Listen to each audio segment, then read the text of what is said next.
Di dalam agama itu kan siapa yang berat amal kebajikannya dibanding keburukannya, maka dia selamat. Walaupun beda satu.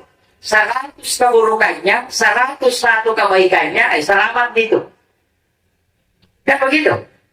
Dan yang menghitung itu kan kita yang lakukan. Kita ingat. Karena semua dosa yang kita lakukan sebelum kita ingat itu tidak dihisap. Nanti kita ingat itu harus dihisap. Jadi itu kuncinya. Coba kita hitung. Mulai anak muda sampai sekarang. Ibu-ibu juga bisa hitung. Selama hidupnya mana yang lebih banyak keburukannya atau kebaikannya. Kita tahu tempat kita. Dari situlah disebut dengan menghisap diri.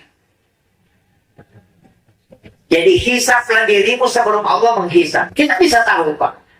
Makanya pentingnya kita bertaubat. Kan ada dua. Ada taubat, ada istighfar.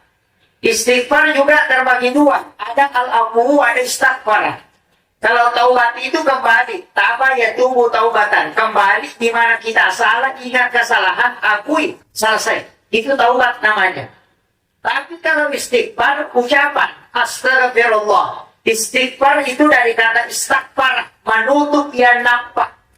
Kalau kita menulis di kertas, kemudian ada tulisan yang salah, kita ambil tip X. Kita tip X tulisan, bukan menghapus, tapi menutup. Itulah makna istighfar. Tidak menghilangkan tulisan, cuma menutup.